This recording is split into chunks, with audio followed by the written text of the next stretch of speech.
मैं हूं आपका दोस्त जितेश वाधवानी और MS एक्सेल ट्यूटोरियल सीरीज के इस वीडियो में हम देखेंगे कि MS एक्सेल के अंदर व्हाट इफ एनालिसिस का यूज किस तरीके से किया जाता है। इसके अंदर 3 फंक्शंस रहते हैं। सबसे पहला गोल सीक फंक्शन, दूसरा डेटा टेबल, तीसरा सिनेरियो मैनेजर। और आज हम इन तीनों फंक्शंस को बहुत अच्छे से सीखेंगे। तो बिना कुछ टाइम वेस्ट किए चलिए शुरू करते हैं।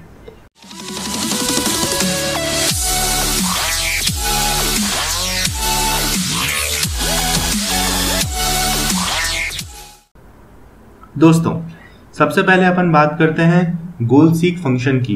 ये गोल सीक फंक्शन हम तब यूज करते हैं जब अपन एक पर्टिकुलर गोल रीच करना चाहते हैं। चलिए देखते हैं। तो यहाँ पे अपने को क्या दे रखा है, मॉर्गेज अमाउंट, मतलब अपन ने किसी से लोन लिया 2,20,000 का, मान लीजिए बैंक से लोन लिया, और 8% उसका इंटरेस्ट है, और 300 महीने के लिए अपन ने लोन लिया है। ठीक है, 300 डिवाइडेड बाय 12 25, मतलब 25 साल के लिए अपन ने लोन लिया। ठीक, तो अब अगर एक होता है अपना PMT फंक्शन। PMT फंक्शन हमें क्या बताता है, उसकी मंथली इंस्टॉलमेंट्स बताता है कि उस लोन की मंथली इंस्टॉलमेंट्स क्या होगी। पहले अपन उसे सीख लेते हैं। इक्वल टू PMT, और ये अपन ने किया ब्रैकेट ओपन। ठीक है, अब अपन यहाँ पे चले जाते हैं जिससे अपन फंक्शन को अच्छे से उसके अंदर वैल्यू डाल पाएंगे। तो सबसे पहले अपने को क्या डालना है, रेट ऑफ इंटरेस्ट। तो it is the interest rate for the period of loan. अच्छा, ये जो इंटरेस्ट रेट है अपने को पर मंथ डालना है। ठीक है, जैसे यहाँ पे बताया हुआ है 6% बाय 12 फॉर क्वार्टरली पेमेंट। तो अगर अपने को यहाँ पे ईयरली पेमेंट है तो दिस थिंग डिवाइडेड बाय 12, तो ये आ गया पर मंथ इंटरेस्ट रेट। ठीक, इसके बाद क्या डालना है, total number of payments for the loan, मतलब कितनी पेमेंट करेंगे लोन की। तो जितने नंबर ऑफ मंथ्स के लिए लिया उतनी पेमेंट्स करेंगे, तो यहाँ पे डालना 300। ठीक है, अगर यहाँ पे अपने को ईयर दे रखा होता कि इतने सालों के लिए लोन लिया तो इंटू 12 करके डालते।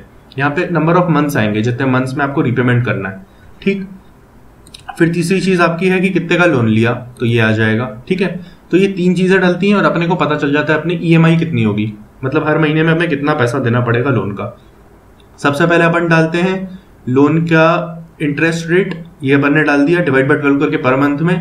फिर अपन डालते हैं कि नंबर ऑफ मंथ्स कितने होंगे, अगर ईयर दे रखा है तो इंटू 12 करके डालेंगे, नंबर ऑफ मंथ्स दे रखा है सीधा सीधा डाल देंगे। फिर अपन डालते हैं कि लोन का अमाउंट अपना कितना है। ठीक है, इसको डालने के बाद अपन करेंगे ओके। तो ये अपना आ गया मंथली इंस्टॉलमेंट्स। अच्छा, अब ये ब्रैकेट में क्यों आ रहा है, इसका मतलब ये नेगेटिव है, तो अपन चाहते हैं कि ये पॉजिटिव हो जाए, तो सिंपली यहाँ माइनस साइन लगा देंगे। ठीक, तो ये हो जाएगा पॉजिटिव। ठीक है, मतलब इतना पैसा अपने को देना पड़ रहा है, इसलिए नेगेटिव में शो कर रहा है अपने को। ठीक है, तो ये अपन ने देख लिया कि मंथली इंस्टॉलमेंट कैसे निकालते हैं। अब अपन देखते हैं इसके अंदर गोल सीक फंक्शन का कैसे यूज करेंगे।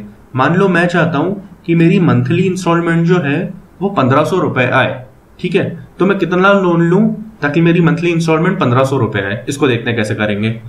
तो डेटा में जाना है, डेटा टूल्स में जाना है, व्हाट इफ में जाना है, और गोल सीक पे जाना है। ठीक, अब ये क्या बोल रहा है, सिलेक्ट सेल। उस सेल को सिलेक्ट कर लो जिसको अपन चेंज करना चाहते हैं। तो मैंने इसको सिलेक्ट कर लिया, इसको मैं चेंज करना चाहता हूं टू द वैल्यू। मैं क्या चाहता हूं, ये कितनी हो जाए, 1500, तो इसको लिख दो 1500। ठीक है, बाय चेंजिंग सेल, किस चीज को चेंज होना चाहिए, इस चीज को चेंज होना चाहिए। इंटरेस्ट रेट तो सेम ही है बैंक का। ठीक है, और मुझे 25 साल के लिए लोन चाहिए, क्यों 25 × 12 300। ठीक है, तो अब मैं ये चाहता हूं आपसे कि भैया कितना लोन लूं मैं ताकि 1500 रुपए मुझे EMI चुकानी पड़ेगी। इसको कर देंगे ओके। तो देखो ऑटोमेटिकली इसने वैल्यू शो कर दी कि भाई तुम इतना लोन लो तब जाके तुम इतनी वैल्यू चुका पाओगे। ठीक है, तो इस तरीके से अपन को जो भी कंडीशन सेट करनी है, मान लो इंटरेस्ट रेट चेंज करना है, नंबर ऑफ मंथ चेंज करना है, कुछ भी अपन चेंज करके जो वैल्यू अपन चाहते हैं वो निकाल सकते हैं। तो दोस्तों, ये अपन ने देख लिया कि गोल सीक फंक्शन का यूज किस तरीके से होता है। चलिए अब अपन आगे देखते हैं डेटा टेबल का यूज किस तरीके से किया जाता है। तो यहाँ पर अपन आ गए हैं डेटा टेबल में। ठीक है, डेटा टेबल फंक्शन क्या होता है कि ये वही अपना प्रीवियस एग्जांपल कंटिन्यू किया, इतना लोन लिया था 8% इंटरेस्ट 300 मंथ के लिए। अच्छा, अब मैं ये चाहता हूं कि जो अलग अलग रेट ऑफ इंटरेस्ट है उसके अकॉर्डिंग मेरी वैल्यू कैलकुलेट होके आती जाए कि भैया जो मेरी EMI है वो कितनी बनेगी। 8% के हिसाब से जो होती है वो लिख लेंगे। पहले देखते हैं 8% के हिसाब से क्या होगी। Equal to PMT bracket open, rate लिख दो, यहाँ पे ये खोल लेते हैं अपन, रेट लिख देंगे 8% डिवाइडेड बाय 12। फिर उसके बाद कितने मंथ है, 300 मंथ है। फिर उसके बाद कितने का लोन ले रखा है, इतने का ले रखा है। ओके, इसको पॉजिटिव करना है तो बताया था यहाँ पे माइनस साइन आ जाएगा और ये हो जाएगी पॉजिटिव। ठीक है, तो डेटा टेबल टूल की मदद से अपन क्या कर सकते हैं, अलग अलग इंटरेस्ट रेट पे कितना अपने को EMI देना पड़ेगा, वो एक झटके में निकल सकता है। एक तरीका तो ये कि भाई ये फॉर्मूला है, सब में लगाते रहो, ठीक। दूसरा तरीका डेटा टेबल का यूज कर लो, उसके थ्रू भी अपन इसे निकाल सकते हैं। तो उसके लिए क्या करना है, सबसे पहले आपको ये जो कॉलम है उसके सामने ये वाला फॉर्मूला लगा देना है जो आप निकालना चाहते हो, वो मैंने यहाँ पे लगा दिया। मैं PMT निकालना चाहता हूँ, उसका फॉर्मूला लगा दिया। फिर उसके बाद इस पूरे के पूरे टेबल को सिलेक्ट कर लेना है, कर लिया। फिर डेटा में जाओ, डेटा टूल्स में जाओ, व्हाट इफ में जाओ, डेटा टेबल में जाओ, ठीक। अच्छा, अब अपन को बोल रहा है रो इनपुट सेल या कॉलम इनपुट सेल।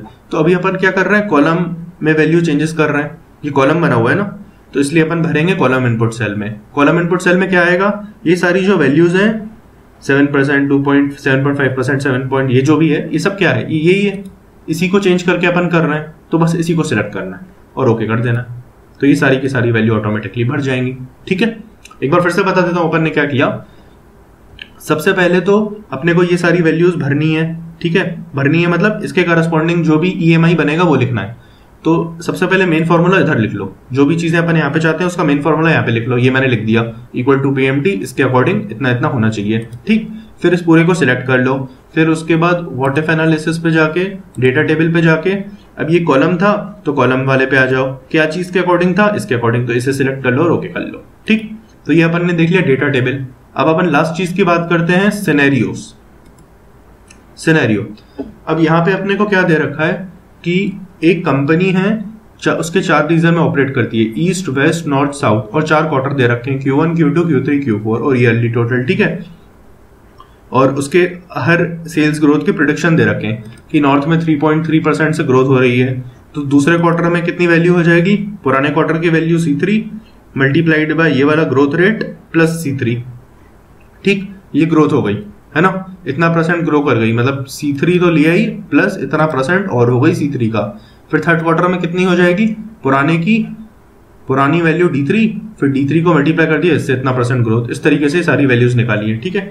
अब कंपनी के अंदर जब डिस्कशन होता है बोर्ड मीटिंग में, तो कुछ सिनेरियोज निकलते हैं। एक तो नॉर्मल सिनेरियो, एक होता है बेस्ट सिनेरियो, एक होता है वर्स्ट सिनेरियो। तो अब हम चाहते हैं कि वो सारा का सारा इसी मतलब यहीं कहीं लोकेट हो जाए। तो अपन क्या करेंगे, डेटा पे जाएंगे, डेटा टूल्स में व्हाट इफ पे जाकर सिनेरियो मैनेजर पे जाएंगे, ठीक है। उसमें सबसे पहले अपन क्या करेंगे, अच्छा पहले इसको सिलेक्ट कर लेना है, ये वाले जो भी वैल्यूज है इसको हटा दो। ये पूरी चीज अपन ने सिलेक्ट कर ली, ठीक। इन चारों सेल्स को सिलेक्ट कर लिया, इन चारों के अकॉर्डिंग ही तो सिनेरियो बदलेगा ना। तो व्हाट इफ पे चले गए, सिनेरियो मैनेजर पे चले गए, ऐड कर लिया। इसका नाम दे देते हैं अपन डिफॉल्ट सिनेरियो, DEFAULT, ठीक, डिफॉल्ट, ओके। अब ये देखो यहाँ पे दिखा रहा है कि C11, C12, C13, C14 इन सब की वैल्यूज इतनी है, ठीक है, ओके कर दो। तो ये एक सिनेरियो क्रिएट हो गया जिसका नाम है डिफॉल्ट। अब अपन एक और सिनेरियो क्रिएट करते हैं, बेस्ट मान लो, BEST, बेस्ट केस सिनेरियो। ये सब कुछ बहुत बढ़िया चला कंपनी में, तो मान लो फिर यहाँ पे वैल्यू चेंज कर लो कि नॉर्थ की ग्रोथ हो जाएगी, मान लो 0.06% हो जाएगी, 6% नॉर्थ की ग्रोथ है, 5% इसकी ग्रोथ है, और 7% इसकी ग्रोथ है, और 3% इसकी ग्रोथ है। ये आपने मान लिया बेस्ट सिनेरियो हो रहा है, ठीक है, ओके कर दो। फिर एक और सिनेरियो ऐड कर दो, मान लो वर्स्ट सिनेरियो है, तो WORST, वर्स्ट केस, ठीक, ओके। वर्स्ट केस में क्या होगा, और वैल्यूज कम हो जाएंगी। तो ये जो 3.3% है, मान लो ये 11% हो गया, ये 0.23% है, मान लो ये 0.12% हो गया, 1.2% हो गया। ये जो 4.3% है, इसको मान लो ये 3.3% हो गया। ये जो 1.1% है, इसको मान लो 1% हो गया, ठीक। ये हो गया आपका वर्स्ट केस सिनेरियो। इसको कर लो सेव और कर लो शो, तो ये अलग अलग केसेस हो जाएंगे। इसको अभी अपन कर देते हैं क्लोज, ठीक है। अब मान लो कंपनी चाहती है भैया कि मैं अपना बेस्ट केस सिनेरियो देखूं, तो उसे क्या करना होगा, यहाँ पे जाएगी व्हाट इफ पे, सिनेरियो मैनेजर पे जाएगी, बेस्ट केस पे जाएगी, बेस्ट केस पे जाएगी और शो कर देगी। तो ये देखो बेस्ट केस सिनेरियो आ गया, उसके अकॉर्डिंग वैल्यूज चेंज हो गई। इस तरीके से वो बेस्ट केस, डिफॉल्ट और वर्स्ट तीनों एक ही बार में चेक कर सकती है, ठीक है। तो दोस्तों ये था अपना व्हाट इफ एनालिसिस, जिसके अंदर अपन ने देखा गोल सीक, डेटा टेबल और सिनेरियो मैनेजर।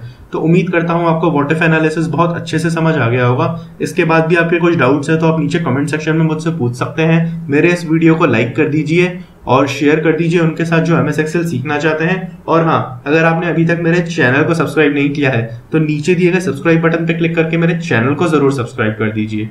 तो चलिए दोस्तों, मिलेंगे अगले वीडियो में। तब तक के लिए आप हंसते रहिए, मुस्कुराते रहिए और जो भी करना चाहते हैं ना दिल खोल के करिए यार, क्योंकि ये जिंदगी ना मिलेगी दोबारा। चलिए बाय।